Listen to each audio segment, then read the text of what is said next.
তন্ত্র সাধনায় সিদ্ধি লাভের জন্য প্রয়োজন ছিল নরবলি। সেই কারণেই তান্ত্রিক দম্পতির হাতে 4.5 বছরের নাতিকে তুলে দিয়েছিল দিদিমা। সেই শিশুকন্যাকে খুনের পর হাত পা বেঁধে দেহ লুকিয়ে রাখা হয় সেফটি ট্যাঙ্কেতে। 2018 সালে হুগলি জেলার খানাকুল থানা এলাকায় এই ঘটনাটি ঘটেছিল। হাড় হিম করা এই খুনের ঘটনা। সেই মামলায় মঙ্গলবার দোষীদের ফাঁসির সাজা দিল আরামবাগের POCSO additional district and session court.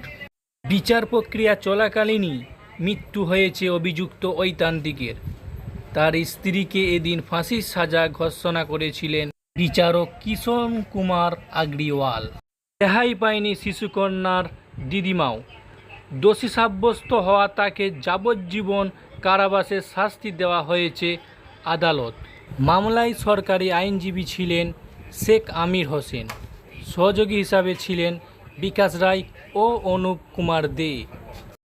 তারা বলেন, তন্ত্র সাধনায় সিদ্ধি লাভের আশায় এই শিশুকন্যাকে নৃশংসভাবে খুন করে অভিযুক্তরা। খুনের আগে শিশুটির ওপর যৌন নির্যাতন চালায় তান্ত্রিক মুরাবি পণ্ডিত। যদিও মামলার বিচার প্রক্রিয়া চলাকালীন বর্ধমান সংশোধনাগারে তার মৃত্যু হয়। তাই অপহরণ ও প্রমাণ লুটপাটের দায়ে তান্ত্রিক স্ত্রী সাগরিকা পণ্ডিতকে ফাঁসির সাজা দিয়েছে মহামান্য বিচারক। শিশুটির বাবা মা বাড়িতে না থাকায় সুযোগ নিয়েছিল দিদিমা। নাতিকে অপহরণ করে সেই তুলে দেয় ওই তান্ত্রিকের হাতে। তাই তারও যাবজ্জীবন কারাদণ্ডের আদেশ দিয়েছে আদালত।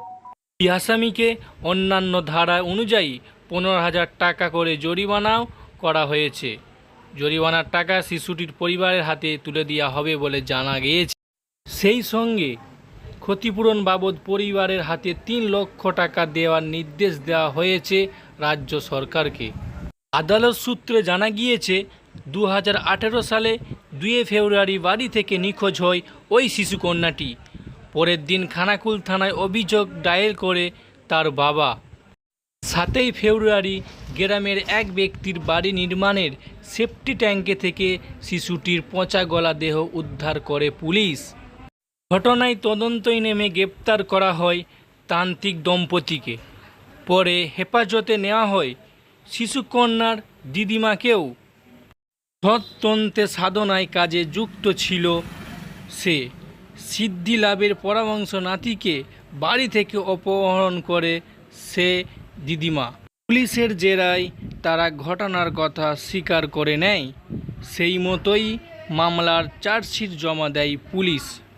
তান্ত্রিকের গোয়াল ঘর থেকে রক্তমাখা মাটি, ধূপ, ধুনো, সিঁদুর লাগানো বেলপাতা, শুকনো সাদা ফুল, সেন্টের খালির বোতল প্রভৃতি সামগ্রী বাজেয়াপ্ত করেছে পুলিশ। এছাড়াও উদ্ধার হয় শিশুকন্যার জুতো। সরকারি আইনজীবী জানিয়েছেন, শিশুকন্যার দেহ ময়নাতদন্ত হয় বর্ধমান মেডিকেল কলেজের মর্গে। সেইখানে খুনের পাশাপাশি যৌন নির্যাতনের প্রমাণ পাওয়া যায়।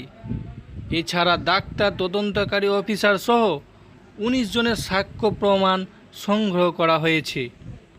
সব দিকটা বিচার করে আদালত এই দৃষ্টান্তমূলক রায় দেয়। দোষীদের ফাঁসির সাজা এবং শিশুকন্যার দিদিমাকে যাবজ্জীবন কারাদণ্ড দেয় আদালত।